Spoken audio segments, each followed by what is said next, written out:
I just can't believe I'm in this situation. Those words quietly slipped from his mouth after he made a triple bogey on the 11th hole. That moment should have been the main story of Bryson DeChambeau's difficult week at the Masters. But then came the dramatic events on the 18th hole, a greenside bunker, a wedge that let him down twice, a spectator who overheard everything, and his sudden disappearance after the round that left the entire media center shocked and speechless. Now, weeks later, Bryson has finally broken his silence. The two-time U.S. Open winner is not only talking about what went wrong. He has dropped a huge bombshell regarding his future plans, and the entire golf world is left absolutely stunned. The 2026 Masters tournament was expected to be Bryson DeChambeau's big opportunity. He had just won back-to-back events on LIV Golf. Analysts were calling him the most informed player in the world. He was full of confidence and completely ready. The 32-year-old two-time U.S. Open champion was listed among the top betting favorites to win the green jacket. Earlier in the week, DeChambeau had spoken openly about his rivalry with the defending champion Rory McIlroy. He said he hoped to beat the living daylights out of him. The golf world was buzzing with excitement. The stage was perfectly set for an epic heavyweight battle. And then Thursday arrived. DeChambeau stood on the 11th tee at even par. Not outstanding, but he was still very much in the fight. His approach shot to the par 4 11th landed in the greenside bunker and the disaster began. The bunker sand was softer than he had expected. His first attempt from the sand splashed out but only went a couple of yards forward. His second shot rolled back toward the hole, leaving him even farther from the pin than where he started. His third shot dribbled out weakly and stopped 15 feet short. His double bogey putt rolled 4 feet past the hole. By the time the ball finally dropped into the cup, DeChambeau had made triple bogey 7 strokes on a par 4 hole. The positive momentum that had carried him through the first 10 holes disappeared in a single instant. His opening round scorecard showed 4 over par 76, 9 shots behind the leaders, which included Rory McIlroy. At each of the last 20 Masters tournaments, the eventual winner had never shot worse than 72 in the first round. DeChambeau's chances already looked finished, but the real disaster was still coming. Friday at Augusta National started with some hope. DeChambeau had fought back from his nightmare first round with decent play. He only needed a bogey on the final hole of his second round to comfortably make the cut. A 6 on a par 4, that was all. One bad shot wouldn't destroy him. Even 2 bad shots might still be survivable. He had some room to breathe. All he needed to do was avoid major trouble. He missed the fairway to the right. His second shot landed in the greenside bunker to the front left of the green. Splashing out and 2-putting for bogey still seemed likely. It looked like it would be straightforward until it was. In a painful repeat of his 11th hole nightmare from Thursday, DeChambeau swung at his ball with the wedge, but it failed to get over the top lip of the bunker and rolled back down the face, staying trapped in the sand. Still, he believed he could get up and down to make the cut. His second attempt from the bunker was much better. It looked like it might succeed until it didn't. The ball landed softly on the green but too low to hold against the severe slope of the 18th green. It veered right before reaching the hole and rolled completely off the front of the putting surface. A patron standing nearby was heard saying, "He was cussing himself over there." Now DeChambeau needed a miracle chip just to have any chance of making the Masters cut. He hit his chip well past the hole. He missed that putt and then finally made the long comeback putt for a devastating triple bogey 7. His second round score of 74 left him at 6 over par for the tournament. He missed the cut by 2 strokes. The media reaction came fast and strong. Andrew Coulthard, the former Ryder Cup player now working as a Sky Sports analyst, pointed to DeChambeau's Wednesday activity before the tournament, giving comedian Kevin Hart a golf lesson on the practice range. "What's more important, your followers or winning major championships?" Coulthard asked on the Sky Sports Golf podcast. "Let's be honest, you think Steve Ballesteros would be giving a lesson? Have you seen anybody do that? Come on, that's just a joke." Coulthard went even further, questioning whether LIV Golf's resort-style courses were properly preparing its players for the tough demands of major championship golf. "It's not tournament-condition golf courses, it's a resort course. The golf courses are not up to the difficult testing standards," he said. Coulthard added, "I think each and every one of those guys, even DeChambeau of course, who's coming off the back of 2 wins, he'll be massively disappointed with his performance." It was alarming to see DeChambeau struggle so badly at Augusta after looking far more comfortable there in the previous 2 years. He had led at various points during the 2024 and 2025 Masters, including being 2 holes into the final round in 2025. This time he didn't even make it to the weekend. The bunkers at Augusta National have destroyed more dreams than any other hazard in golf. For Bryson DeChambeau in 2026, they didn't just destroy his tournament. They exposed something deeper, something that the 3D printed 5-iron in his bag could never fix. Before the Masters, DeChambeau had revealed that he had built his own 5-iron using a 3D printer. He had been working on it for years. The plan was to use it at Augusta because it was finally ready. The process, DeChambeau explained, was surprisingly fast. Prints in 8 hours, machines in either 3 or 4 hours, then cutting grooves and doing a bunch of other work. So you could have something ready within a day and a half. The club had been approved by the USGA for competition. The scientist had done it again. On Thursday, DeChambeau hit his mystery 5-iron exactly once for his tee shot on the par 4 7th hole. When asked how he hit it, his response was typically Bryson. Good, it was great on 7. When a reporter asked if he would want more of the 3D printed clubs ready for the weekend, DeChambeau shut down the conversation with a blunt, "No, it has to be USGA conforming. It's a whole process you have to go through." The dismissal was very telling.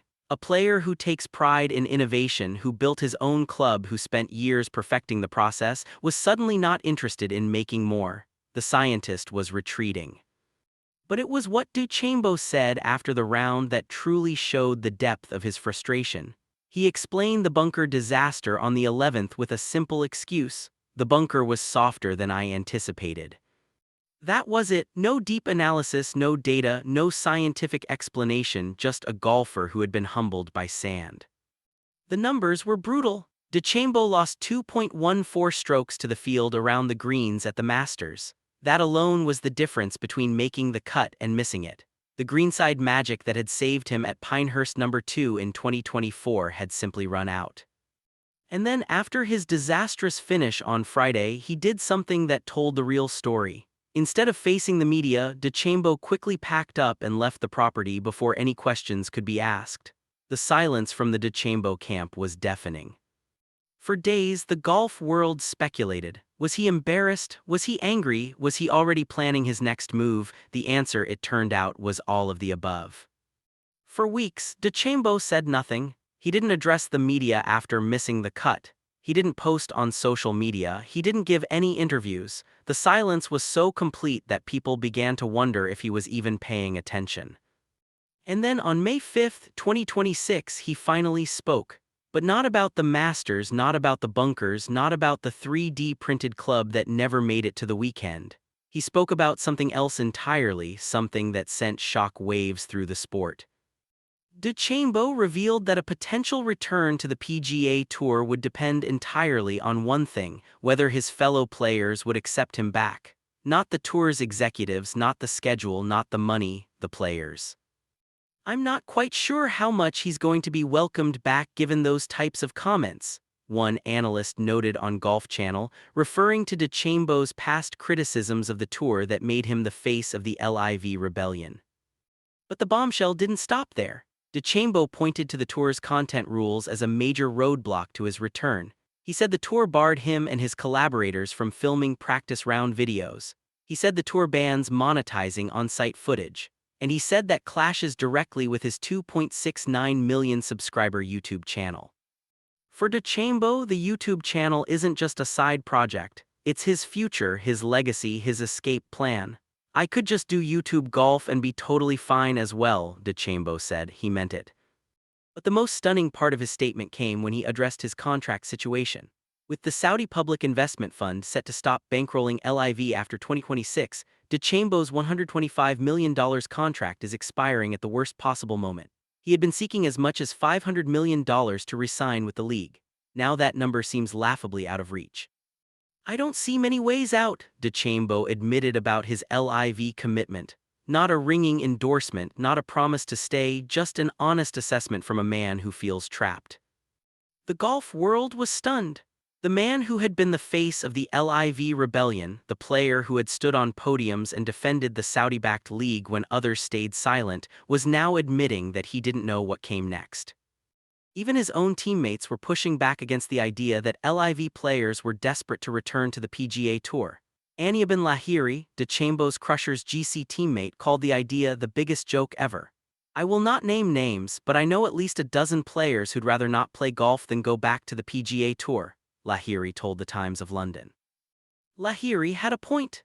DeChambeau had turned down the PGA Tour's returning member program earlier this year. He had made his choice. He had chosen LIV, but now with the Saudi money running out with the league on life support with his contract expiring, that choice is coming back to haunt him. I'm not quite sure what business school Bryson went to that he thinks in his mind that suddenly he has some form of leverage that he didn't before, one analyst said on Golf Channel. It's hard to imagine how they're able to come up with that large of a sum of money without the public investment fund behind him.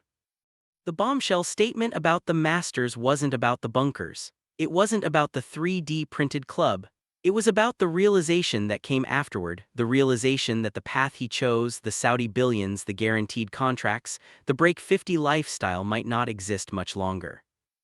And for a player who built his entire professional identity on being different, on taking risks, on defying expectations, that realization is the hardest thing he has ever had to admit. Bryson DeChambeau's bombshell statement about the Masters wasn't a press conference. It wasn't a dramatic video. It was a quiet admission buried in a conversation about his future, but its implications are seismic. The two-time U.S. Open winner is not running back to the PGA Tour with his tail between his legs. He is not begging for forgiveness. He is not accepting the $5 million fine and the $85 million equity ban that Brooks Koepka swallowed. He is doing something else entirely. He is leveraging the only asset that the PGA Tour cannot take away from him, his YouTube channel, his 2.69 million subscribers, his ability to connect with fans on his own terms outside the structured world of professional golf. I could just do YouTube golf and be totally fine as well, DeChambeau said. The comment was not a throwaway line. It was a warning to the PGA Tour, to LIV Golf, and to anyone who thinks they can force him into a box. DeChambeau has spent the last 4 years building an audience that doesn't care about his LIV contract or his PGA Tour status. They just want to watch him hit bombs and break things, and that audience is his insurance policy. If the PGA Tour wants him back, they will have to change their content rules. If LIV wants to keep him, they will have to find new investors. If both tour fail him, he has a nuclear option: walk away from professional golf entirely and film break 50 videos for the rest of his career. The analysts think he's misreading his leverage, but DeChambeau doesn't need to be welcomed back. He needs to be wanted, and right now both tour need him more than he needs them. The Masters meltdown, the triple bogeys, the bunker disasters, and the missed cut was a humiliation, but it was also a turning point. Bryson DeChambeau walked off the 18th green at Augusta National with his head down and his shoulders sagging, his Masters dreams in ashes. He left the property without speaking to a single reporter. No excuses, no explanations, no data. But now, weeks later, he has spoken not about the bunkers but about his future. A return to the PGA Tour, he said, would depend on his fellow players accepting him, not on a deal from executives. He pointed to the tour's content rules as a roadblock. He said he could just do YouTube golf and be totally fine. His 2.69 million subscribers are his insurance policy. The analysts say he's misreading his leverage, but Bryson DeChambeau has never cared what the analysts think. The Masters was a humiliation. But it was also a turning point. Bryson DeChambeau is not finished, he's just getting started. Do you think Bryson DeChambeau will return to the PGA Tour, or will he walk away from professional golf to focus on YouTube? Drop your take in the comments below. And if you want the real story behind every bombshell, every meltdown, and every power shift in golf, hit that subscribe button because Bryson's story is far from over.